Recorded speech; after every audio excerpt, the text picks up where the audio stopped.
Good morning, good afternoon, and good evening. But hey, welcome to this episode of the Money Monday Coaching Glow. Glad to have you guys here. We had it's obviously a little bit of a cold snap here in Austin, Texas, a little icy. We've been chilling here at the house. No loss of power. Internet's been working, so it's just been kind of a normal day, except for it being like 18 degrees here in Austin, which is unseasonably cold. But everything's it's been going well as long as you stay off the roads, because people just don't know how to drive here in Texas. But anyway. Today's coaching call, I thought I would dive in and do a little bit of a deeper dive on a couple of these Texas non-performing notes. This past Saturday, we did a live stream breakdown for just over 2 hours on 3,067 non-performing first liens, which is a remaining batch left over from the 4,200 note breakdown we did about a week and a half ago. And tonight, part of our marketing process is that out of this spreadsheet, 4,000, originally over 450 non-performing in Texas. There's still over 200 notes still in Texas. And I believe some of these are pretty interesting looking, doing a little deeper dive over the past couple days. So I thought we would look at one or two of them. I know that we've got a coaching student interested in one of them for sure. So I figured we would spend some time on that one, breaking down this one in Tyler. Already done a little bit of homework on this as well.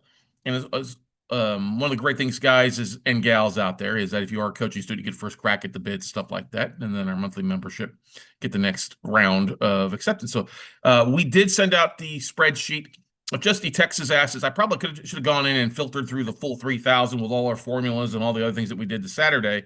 And I'll do that afterwards for those that are in the WCN crew that are watching this later on or watching it right now. But anyway, like I said, it was 18, 19 degrees this morning when I went out on my morning little walk around my little block here with my coffee. It was 20 degrees, so a little chilly, but the deals are hot inside. So if you're catching this replay, go back and watch the 3,000 breakdown Saturday. It's 2 hours, and then you may join me live here on NoteNightInAmerica.com. That's the link to RSVP to be on Monday night's call. But anyway, let's pull up the spreadsheet, and we'll dive in from there to give you guys a bit of a recap on this. Okay, so Texas notes. Let's go 3K. Let's do this one. So 3,000 notes with formulas. Okay. So yeah, this list is long. It's all across Texas. Let me give you a bit of a geographic breakdown on it first. I think that would be helpful so you guys can see kind of where it's located. And now this is a picture of the one in Tyler that we'll be diving into. It's owner occupied.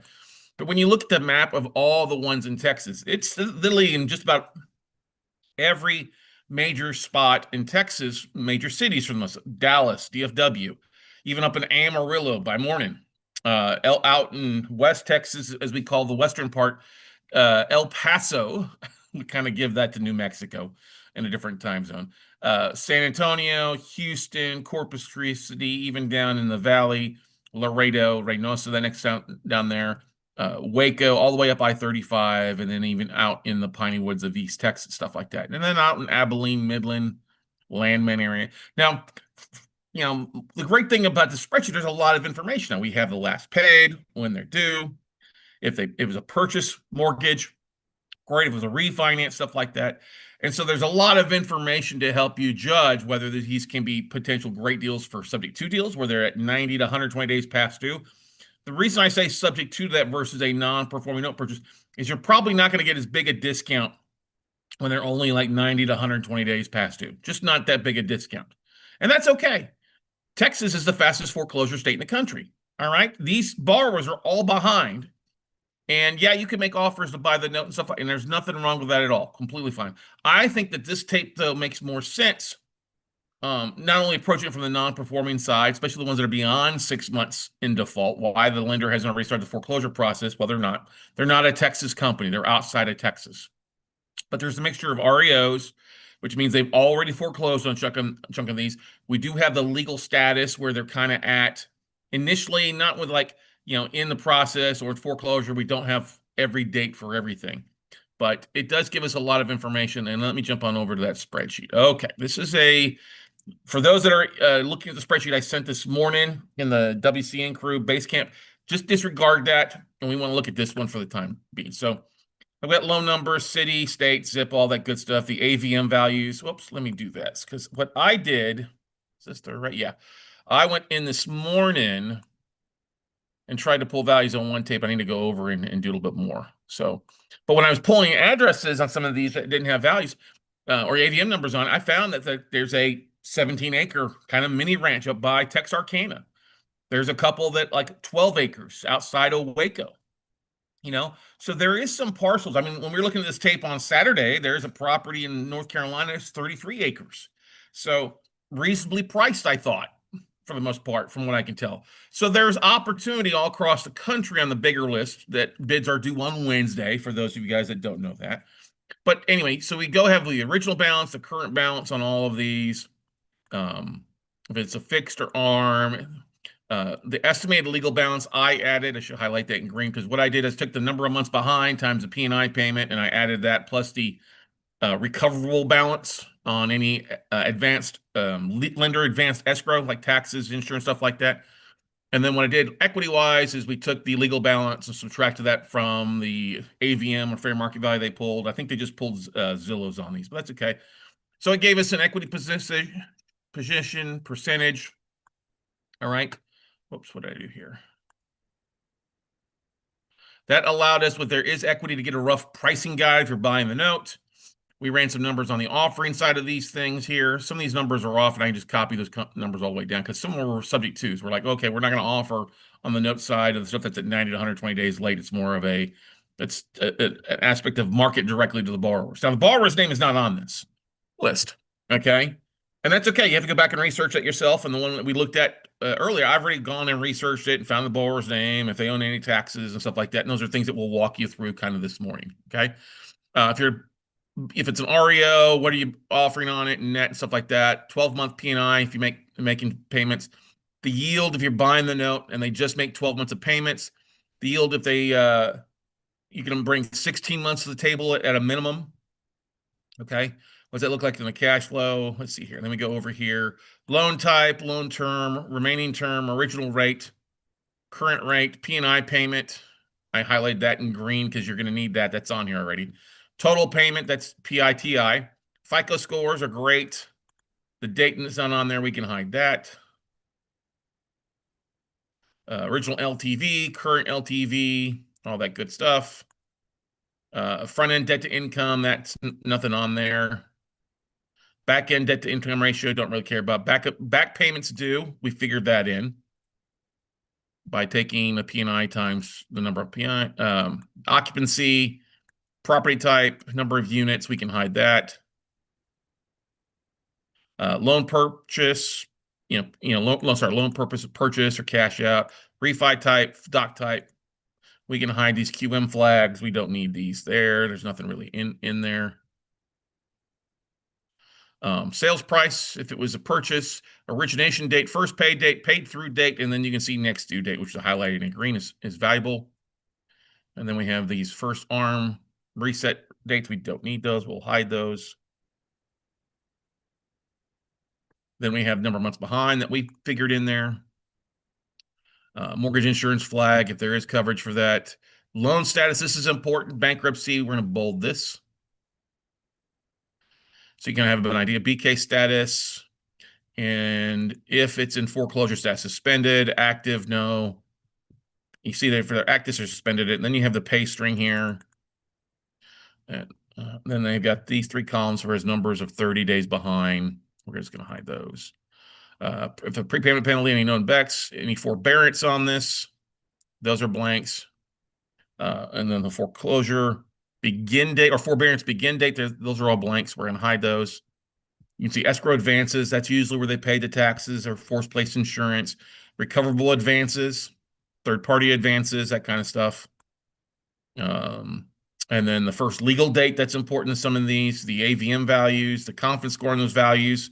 They're not sending out and doing a full exterior BPO, just so you know. They're basically just jumping on Zillow to look at what Zillow's given a value, and then they have a score of that. Is it recently sold? Then if it recently sold, then they could say, okay, yeah, the value on this is pretty close to what's owed. They're going to have a pretty high confidence score. I think 90 is about, 91, 92%. 95 is probably relatively recent. You can see then what I did, let me go back in here. You see total corporate advances, interest advance, interest rate range. I'm not really worried about these. Most of these are fixed rate. And then what I did on the very back end of these is for those that are subject to deals, we kind of ran some numbers. 10% down payment if you basically are selling it at full market value, getting a 10% of fair market value, then you're financing 90%. You're going to basically, I just like to throw a number in there. Interest only loan at 9.9% gives me an easy way to calculate that monthly payment, interest only payment. Then if you take the net cash flow down, what I do with that is take the 10% down payment minus any back payments to figure. So this one is $32,000 down and the cash flow net is 26. So they're about 6,300, 6,200 behind. Then the net monthly cash flow is taking the interest only payment that we calculated and subtracting their P&I payment. So you see if there's a positive cash flow. I'm not doing taxes, insurance, because that's basically a wash. 12-month cash flow is basically taking the 875 times 12. And then the net year one profit is taking the net cash flow down plus the 12-month cash flow to give you a rough idea. And obviously that'll adjust. Okay. Every one of these is going to be different when the borrower has equity. Do you pay some of the equity down? If they're upside down, are you going to take over the payments? In that case, no, you would adjust some things. I just ran formulas to give you a bit of an idea. If you don't want to do 9.9, then don't do 9.9. Just don't go higher here in Texas for the most part, because Texas, you start getting above 10%, it becomes a high cost loan, and then it adjusts how you can charge for things. So being at 9.9, no balloon, you can be pretty good when you're owner financing here in Texas. I would highly recommend, if you are going to be doing stuff here in Texas, go back and listen to my recent podcast episode a few weeks back with Nirvana Root, and then also Alan Shesker. Alan Shesker talks about, as he calls subject to's non-qualified assumptions, and he's a great attorney here doing a lot of subject to deals or non-qualified assumptions, taking overpayments and doing wraps. And then Nirvana is also a great RMLO talking about owner financing here in Texas, what you need to know, because the laws have changed recently here in the Lone Star State. So let's go back here. So one of the things we discovered on Saturday is we just said, okay, what's one of the lower value balances? And we came across this one in Tyler. So where the borrowers got some equity. Now, if you are wanting to buy notes that can potentially, especially non-performing notes that can potentially turn into re-performing, it's pretty good to look at stuff where there's equity, where people have lived in the property for a while and, they've got some equity. They don't want to lose it. Taxes are paid up to date for the most part. And let's take a look at this one. So this one, to give them an idea, let's pull up the photo here. So this one in Tyler, Texas. If you got questions, feel free to throw it in the chat here. So I did a quick Zillow view. Here's the assessor's website. All right. They bought this property back in 2008 is when this Mrs. Espinoza bought it from the Vasquez family. Okay. It's a warranty deed dated 9/2/2000. So they've lived in this for a while. Now, and it's right there, 608 South Palmer. Okay. Let me scroll up there. That's the parcel. Give you a bit of idea of that. Let's look at Smith County, because now Tyler, Texas is in Smith County. And this looks like, okay, so anyway, my browser is down here on this. Maybe the county is. But it showed 0 taxes owed. So that's the important thing. I went on their tax assessor's website, typed in the address, found 0 taxes owed. Now, this is a picture of the property from June of 2022, a few years back. Okay? Now, do we know why the borrower stopped making payments? No, we'll dive in a little bit more of that in a second here. But as you can see, when I see something like this tells me the borrower, even if it's a few years old, the borrower has or had, if they're deceased or just not living in the property anymore, had a lot of emotional equity. They've got solar panels on the roof. They've got the Texas Star. They've got some pots. They've got some plants outside. They've lived here for the crosses. They got, cannas in the background. It may not look like it's mowed, but these are probably flowering plants I have along the fence line. You see everything else is mowed. So my bet is this lady's just got plants on the side here that are flowering. As you can see over here is the bougainvillea here in the corner. This tree, I don't know what this tree is, but hey, it's not so wildly. But the pit, and then the barbecue pit, and then the cannas in the background, kind of, and then they've also got some landscaping with the bricks there, decorative bricks there. So while it might look a little unruly, it actually looks pretty nice. A lot of emotional ownership. And that Tyler, Okay, it's a little older community based on some of the houses, but this is a two-story house. Okay, doesn't look too bad. I like it. Now, would I live in it? Maybe not. Maybe it's a little small. Who knows? But if we go back over here, let's do this. Let's just look at the details of this one. All right. 608 South Palmer Avenue. Yeah, so it's a basically 4 bedroom, 3 bath, 2,300 square foot. It's on a 6,240 square foot lot, so it's a normal just lot size. Probably what is it, 1/8 an acre. Built in 1940. Like I said, a little older. They give it a value of 219,400. Okay, and as you can see, the values have gone up as much as 250 middle of last year, and it's kind of dropped down to 215. Okay. All right, that doesn't really concern me for the most part. You see some stuff that's moving, sold, which is kind of good. Um, okay, so here's the thing. This shows something because this news looks like a new listing. Okay, this lady's been there since 2008. She refinanced a few years back. Plenty of room, great remodel home near TJC, Tyler Junior College is what TJC stands for. Great for students who are large families. Ceramic tile on first floor with carpet and bedroom. Upstairs, all rooms are carpeted and baths have been tiled. Call to see this great home. Okay, so something has happened. This property has been listed for sale before. So let's scroll down here and see if it's been listed, the kind of the aspect of it. So, so this goes back to 2008. Okay, that's the oldest listing. So this lady hasn't listed or anything at all. Okay, so disregard this old listing thing that the Vasquez has put up before our lady Mrs. Espinoza bought it back in September. Okay. So let's go back to the tail of the tape. All right. So I've got it highlighted here in green. Original balance is 72. Current balance is 43. So that's that original mortgage on this thing. Okay. Total payoff is about 47 and some change. She's got a ton of equity because we took the fair market value. So got 218,000 in equity. Okay. This is where I'm like, this borrower is probably not going to want to lose this property. They're going to file bankruptcy and it's going to become a payment plan. All right. Now, if they just reinstate, they start making the monthly payment and you make an offer, what I figure 80% of the legal balance since there's so much equity. I believe that's 1, 2. Yeah. Equity percentage, 82%. Yeah. 80% of legal balance. And you could make it if there was back taxes owed on this thing, I would drop it down by the taxes owed for the most part. But there's no taxes owed. So $38,000. Okay, you're making an offer at 80 cents on the dollar. Okay, that's only a $9,000 difference on that. Okay.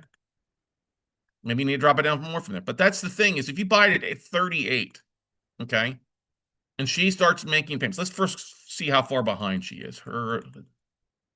So 5.25 P&I payment just at $400 a month, $398. Back payments due $397. So she's about 10 months behind. Now that's getting all right. No cash out refinance. She just did a straight refi a few years back. Originated the new loan in 2014. So she refinanced out of a higher rate into a lower rate. Okay. June, she paid through 10 years on this new mortgage and she stopped paying in April. Her last payment was paid in April of last year. So she's behind from May. Okay, 10 months behind, coming up on 11 months behind. I don't know why they haven't foreclosed on this yet. So maybe giving her some time. So it's in loss mitigation. There's no bankruptcy on this. All right. No prepayment penalty. Buys about 266. There's been some corporate advances, interest advances, stuff like that. Okay. I don't really think it's a sub 2 deal. So on this one, she's in loss mitigation. So try and stay in it. So that's the thing where it comes in. Okay, she's 10 months behind. Let's go back here to our calculations on the thing aspect of buying it and keeping it as a mortgage. So, all right. So if we get her to make 4 months of on time, oh no, sorry. She comes to the table and say, listen, bring some money to the table. 4 months times 400 is $1,600. She brings 1,600 to the table and then continues to pay the $400 a month. That's going to be roughly, that's why we figured 16 months ROI. If you bring 16 months and 12 months and you pay 38, that's a 17% cash and cash return in the first year. Now, if you can get her to bring more than 4 months to the table, that's a benefit. Now, I have no idea why this lady fell behind. Okay. Now, Judy asked a really good question on Saturday. Well, how do you know if they can make the extra payments? Well, most of the time, there's been some sort of health issue or things like that where people fall behind us. Now, I don't know. Let's do something here. Let's go back here. One thing I like to do is let's search for the borrower's name. So, all right. So one thing I like to do is just paste Espinoza, Tyler, Texas. Let's see what pops up there. All right. Argelia Espinoza. Okay. She is, let's see here, rough an idea.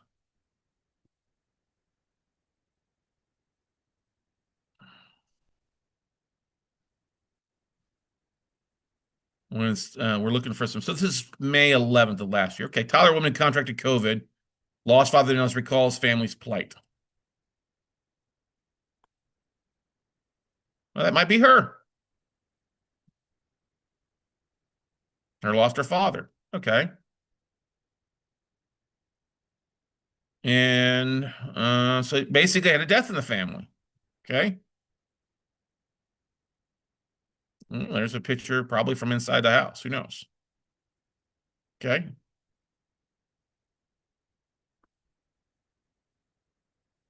Question here from somebody. Oh, my apologies. So all I did is I just Googled her name and said Tyler, Texas, and it popped up these different articles. Thanks for commenting. So you can see this Tyler woman who contracted COVID, lost father to illness, recalls family plight. So that's why what happened. She probably got sick because this article is back in May 11th to 20. Well, that's 5 years ago. Never mind. My apologies. So, but we see on here. So she works. Okay, so there you go. She works at University of Texas Health Science Center. All right. She works there at the hospital. All right. Public speaking, some other things. Okay. So it looks maybe she got sick. Maybe she got laid off. I don't know. Um,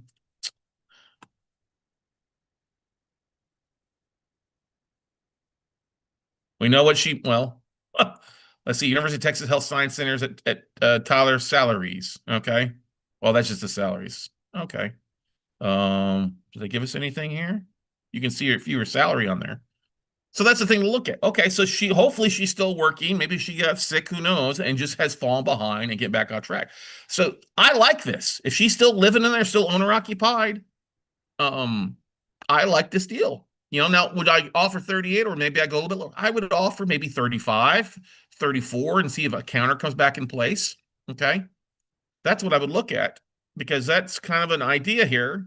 And that's why it makes sense, I think, because if you come back here, let's run this over here. Let's just drop it down to say, let's try 35. That way, if you don't get her to reperform, you're going to make a little bit of money. You're going to make about 12 grand, 10 grand at the foreclosure auction with your time here in Texas. But that's the thing. Like, listen, if she's been in loss mitigation for a while and hasn't been making any payments in 10 months and can't make anything, let's not mess around anymore. Okay? Like, look, you've got some equity. You have somebody can take over the payments for you. If you got sisters there, can help you. It's $400 a month for just the principal interest amount. Taxes are paid. And I'd be willing to bet either A, the family made those taxes or the lender made those taxes, but I don't see any advanced taxes on that stuff. So, but if you pay 35 for the note, guess what? That pops up to an 18% cash and cash return if she just makes 4 months of payments and then 14% year after that without any extra payments. Now, if she does make extra payments, I mean, like you could say, like, let's look at it this way. So if she starts paying the $400 a month and you allow her to say, okay, look, okay, so you're 10 months behind. Let's just say 4 grand behind. 4 grand behind. And let's just say we allow you to make $100 extra a month to get caught back up. You're going to pay $500 a month for the next 40 months. Okay. So that's 500. Let's do this here. 500. That's 6 grand a year. 6 grand divided by 35,000. That's 17% ROI before your servicing costs. for the next 3+ years. Why wouldn't you hold that, right? I would do it. I wouldn't mod. I'm not saying modify the rate, but we're going to do an extended trial payment plan. Okay. Can you bring 5? Can you bring 2 months to the table and then make $100? So let's do that. Let's say, okay, I'm going to ask you to bring 2 months of payments plus $500. Your new payments, P&I payments will be $500 a month for the next couple months, right? So if we say that's six, so she brings 2 months of payments, 400 times 2, that's 800. Plus she's making $500 a month of payments. That's 6,800 in first year. 6,800 divided by 35,000. That bumps it to 19% cash and cash return. And then the $100 extra per payment, 400 times 6 comes to 6 grand. 6 grand divided by 35. That's 17%. Judy's over there loving this deal. If you can get it for 35. Okay. But even if you can't get it for 35, you get it at 38. Let's just do those numbers. Okay. So say, hey, we need you to bring something to the table, 2 months to the table, and then $100 extra per month for the next couple years. So that's 6 grand, 6,800 divided by, we'll just say 38,000. Even if it's just it's under 17.9% yield gross. Take your servicing costs out of there. Put it with Covey Financial at $25 a month or $15 a month, and that's a pretty good cash flowing little note. And of course, if it doesn't play ball, guess what? You got a $200,000 asset that can be taken care of. Now, my biggest goal would be like, listen, I mean, it's at 5.25. She's not going to refinance you out. These have been her owner occupant. Okay. Does she have a family member that could take it over? Yeah, maybe she does. Maybe she's got kids. Who knows? $400 a month plus taxes. The taxes would be the expensive part. So like your total P&I payment, let's look at that. 400 a month or 398.77, whatever it was. So our total payment is 775 a month. That's taxes and insurance. That's not so bad. Okay. And it does seem kind of small on the taxes, but anyway. Yeah, so she's instead of paying $400, instead of paying 775, she's paying, let's just say 900. Brings 2 months, brings $800 to the table as 2 back of P&I payments. Okay. And then you go from there. Questions, comments, concerns. That look like a pretty good little deal? I think it does. I don't think it looks bad at all that way. Okay. All right. Question here from somebody. Oh, yeah. You have to say that, as Judy would say, what is that, the Kool-Aid man? Oh, yeah. Here we would have Rick Flag going, yeah. All right. So, Judy, I will hold that one for you to make an offer on come this Wednesday then. All right. So let's see here. And let's take these out. Okay, so let's take it out. Let's look at other things in Texas here. Let's expand it out for the rest of the state and look at something else that's got a pretty good yield. And then we can do it deeper down here. Like there's REOs on here.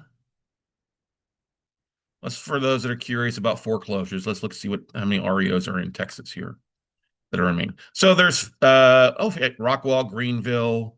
Greenville's just outside of Dallas. Level Land's outside of kind of very east of Waco. Texas City is Houston. Waco's just up the road. La Vega, Dallas, Abilene, Selma, and Laredo's down in the valley. So you've got some opportunities there. For sure, take a look at that. And on those, I'd probably offer 65, 70 cents of the dollar. All right. And those are all going to be if you offer somewhere around, 65% of fair market value. You got to look and see taxes out, stuff like that. And your net's going to be, you get some good profit. If they're in good condition, you turn around and flip them pretty fast. This is just straight gross. It's not including any closing cost commissions, that kind of stuff. Okay. Still want to get inspections and drive. I would say full inspections, but walking. You might be able to get interior inspections. I don't know if the lenders put lock boxes on these or not. They're not like some of other folks that take the stuff back, but they may have. Who knows? All right, let's go back here and change these back to the. Now, the BK, let's do about NPN BKs here. That means where the borrower's filed bankruptcy. Okay. Now, let's see here. This one in Montgomery. I looked at this one in Montgomery. Let me do this real fast. I forgot to put the value on this one. Okay. Now this Montgomery one, I've got a realtor that literally lives just down the street from it. Actually know her very well, Belinda Baldwin. It's not a bad looking property. I remember looking at it this morning. Yeah, 247. It's this little house right here. Okay. 3 bedroom, 2 bath, 1938. It might be this one. Let's see. So 247 too.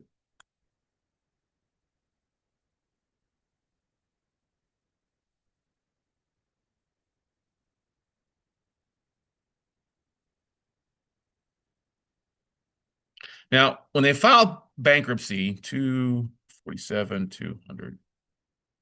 Okay, so let's go over here and look at our yields. So it should populate, need value, got value here. Okay.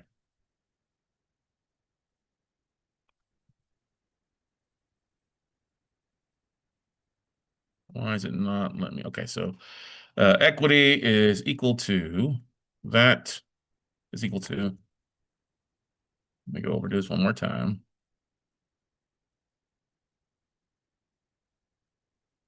So I'm taking the value, which we just pulled, 247, minus, spend legal balance. And there's negative equity in this one. Okay.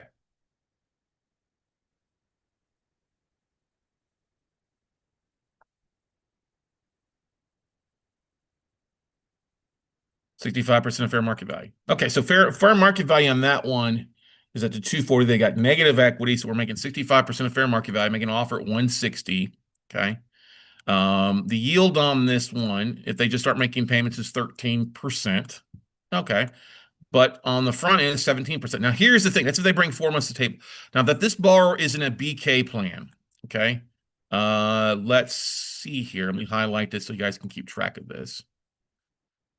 This borrower is in a BK plan. That means they're probably making payments. Now, let's see over here. Let's go all the way over to their legal side. Single family, no cash refinance. Paid through date July. So they're August, so 4 months or 5 months, August, September, October, November, December, January. So they're 6 months behind, 7 months behind, really. Yeah. So they're in bankruptcy, BK standards, foreclosure status, suspend, no. All right. So something happened to them. All right. See, escrow advances. So they've made some probably property taxes and insurance on this stuff. Okay. Yeah, 247 too. Yeah. Okay.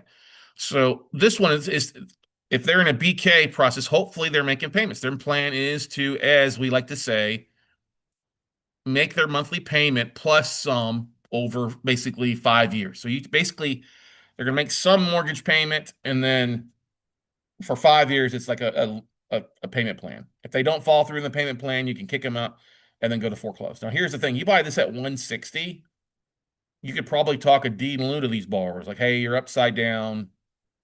It doesn't make sense for you to stay in the property. I mean, I know you filed bankruptcy, but maybe they aren't making payments on that. But that could be a potential one at 160 because they got negative equity. So you make an offer. If they decide to say play ball, great. If not, then you got what is that? 240. You got about $70,000-$80,000 in, let's see here, in equity that you just built. Yes, legal balance is 272. They're behind by 25 or upside down by 25,000. That could be a potential deal in a not bad looking part. Let's go back here. Let's do this one more time. Go back to my share screen. Let's click back here and let's do the map aspect. 5940 peonies. Okay, that's great. 5940. Is it this one?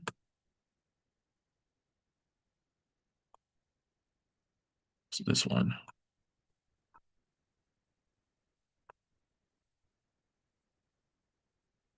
There it is, 940. So it's this property right here. November of last year. So that's a current photo of the property. It's owner occupied. I think you see a little car there and a wreath. Maybe let's see here. It was listed. Let's see if we can see any other. There we go. So 5940 was listed. See, it sold. So this is the, yeah, so this is from last year. So you can kind of see the interior photos of the property. Although this looks like it's one of those AI staged ones, right? They took a picture of the property and they stage it. Okay. Yeah, see, it's a new development. These are yeah, these so Magnolia Spring. So what it is, it's probably the AI aspect of it. Okay. So somebody bought it. Let's go back one more. See, when was this originated?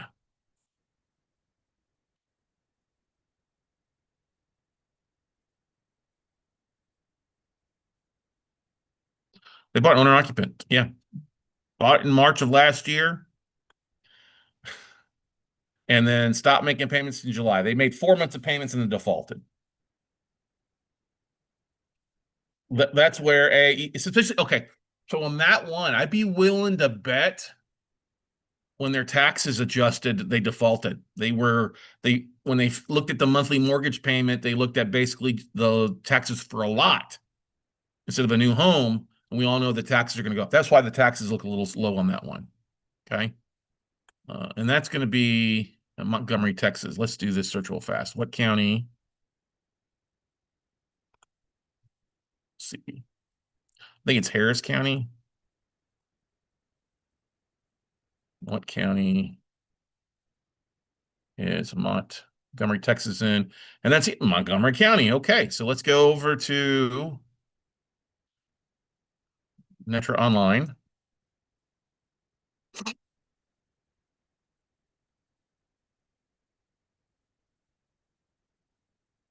Online directory. We're going to pick Texas. We're going to pick not Montgomery County.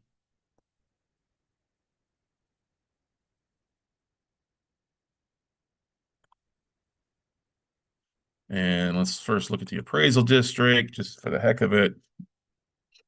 I bet if we click on this, we'll probably see where the tax values have changed quite a bit. Okay, so online searches, property search is what we're looking for.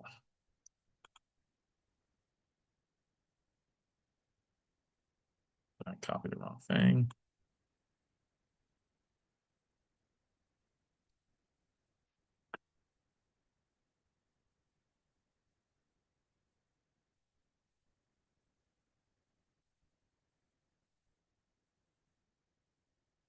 There we go, 5940 peonies. So you see this. So yeah, market value is 271, appraised value. So 71102, 7100. So maybe they bought a second lot. Who knows? Okay, let's just click on one of these. All right, Gary and Vita Burton. Value history.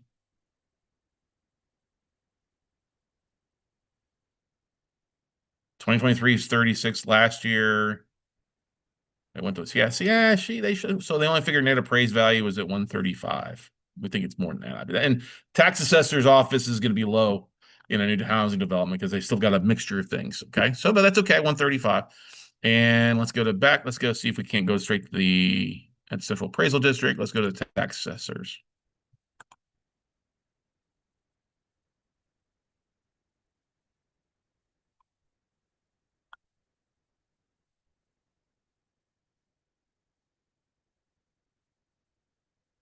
All right.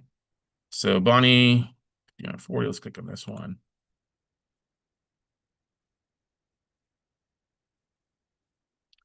Any back taxes doing this one?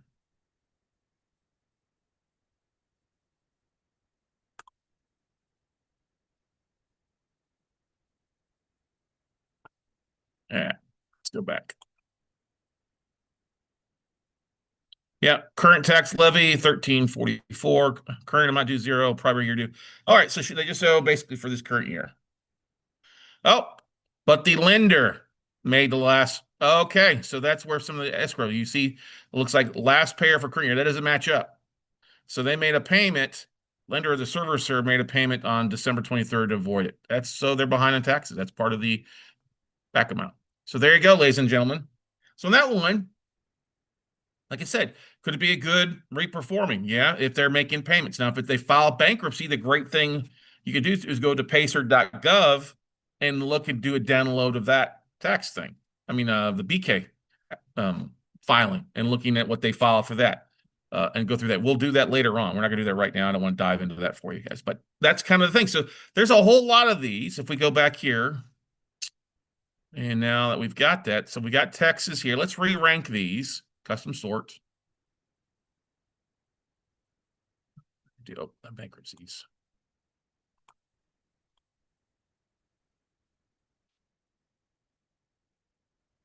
We look at our yields on just the non-performing side. So you get some of these are not going to make sense. They're just too low balance or too stuff. So you got 16%, 12, 9, 17. There's another 17 one, 19%, 20%, 18, 18, 16, 17, 18, 16, 16, 17. That's it on those of you who are going to get a reperform. The REOs, you're going to foreclose. Okay. 20%. A lot of these, they say they're blank there because they're like, okay, they're more marketing for sub 2 deals. 21%. We can take a look at that one. So you think it's higher than 21%? Nope. Okay. 21%. Let's highlight this one. All right, there. This one's in. Oh, Dripping Springs. It's just down the road there. Okay. Original balance 655. 671 is current balance fixed. Estimated legal balance is 705. Equity negative 219,000. Okay. Yeah, they got the monthly P&I payments. Original term 486 months. So they did a 40-year mortgage on this. 6.75. Monthly principal and interest is 4053. They're roughly 8 months behind. They bought it in September 2024 and made 7 months of payments. Yep. Paid through June. 7 months of payments and defaulted. And it's in foreclosure. Okay. Let's look at this one.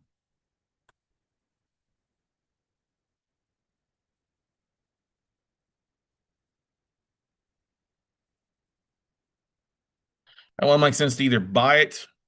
Yeah, see, let's look at it. Just say a bit of an ideal. Arrowhead Ranch is kind of a Dripping Springs is growing. It's a lot of growth going on. High school's gone from it's like a 6A. And so let's see here. It's south of Austin. Yeah, sorry, well, west of Austin. See, I up here in the blue dot. That's where that's at. It's probably about an hour drive for me to get out there. A lot of growth going out there, but see these houses are right on top of each other. Well, I don't know if we can drop a little guy on top of it. Nope. Okay, so nothing because it's just so kind of relatively new. So we got any images. Let's look at this. Zillow. Yeah, okay.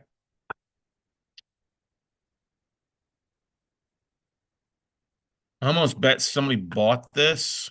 Let's look at this. Yeah. Yeah. Yeah, just like houses in our neighborhood here, but the same. Yeah, I mean, it's staged nicely, isn't it?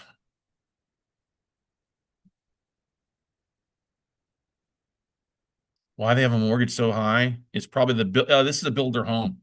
So the builder probably put all these amenities on top of it, and the values dropped because in Austin, in the Austin area, market values have dropped the highest anywhere in the country at 6% on average.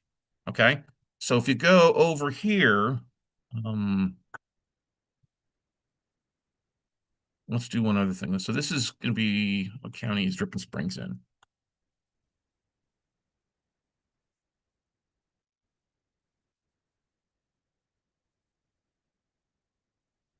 Is it Travis County or is it a different one? Hang on here. Hayes County. That's what. Hayes is one of the highest appreciating markets out there. Probably also taking a little bit of a hit. Okay, so let's go to Netra Online, take a look there. Hayes County.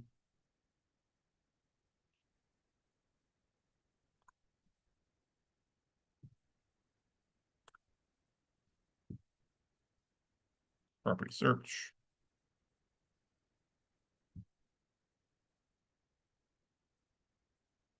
Let's search. There we go. Yep. Tax assessors at 615. It's owner occupied, so he's just upside down. Bought a new house and something happened. Yeah, you see. Yeah. Okay. So they bought it. Okay, they bought it back in 2022. So he must have refinanced. M Homes lost Daryl and Deborah. Yeah. Refinanced it and then defaulted. It's sad. All right, but it's headed to foreclosure. Hmm. There you go. That's probably going to be it would be interesting to see if it's on the foreclosure rolls for Hayes County this coming February. Who knows? Um, we can reach out and find out for that and stuff like that. That's the thing to look at, ladies and gentlemen. I mean, they're upside down. Let's look at. I'm going to look at the tax assessor's website on that one. That's just the appraisal. Let's say assessors. Let's go to the tax office.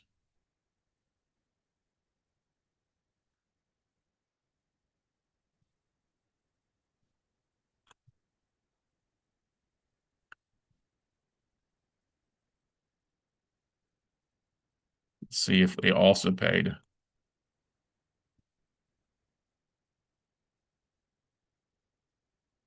Nothing showed, so I'd be willing to bet the last. Yeah, I bet you. Payment history was 12/31. He's going to give us a receipt to see who paid.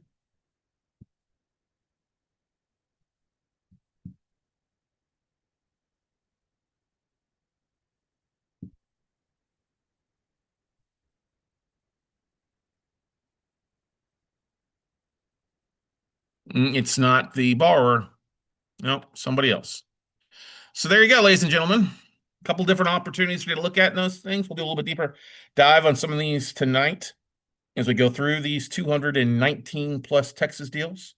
But an opportunity. I don't think that one makes sense to buy for reperforming. I think it's a foreclosure, especially for that amount. Buy it at a price that makes sense, foreclose on it, and make some profit. Because stuff is still moving in Dripping Springs if you price it right.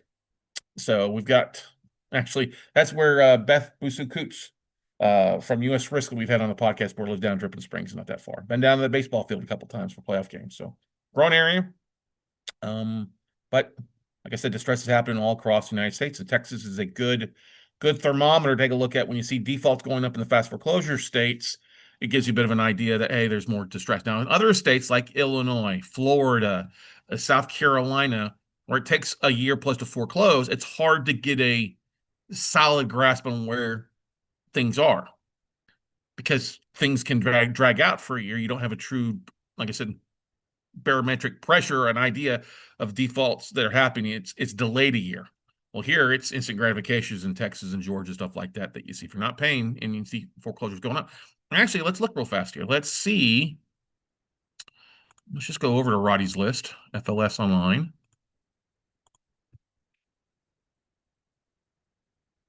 And so what we see is that if there's foreclosures in the state of Texas,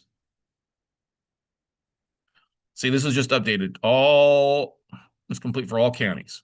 Okay, so let's hit order now. Pre-foreclosure search, 3746. So they're down a little bit this month, being the first month. That doesn't surprise me because last month at the end of the year we had 4,000 right at. But if we look at Hayes, let's just look at Hayes because we searched at this beforehand.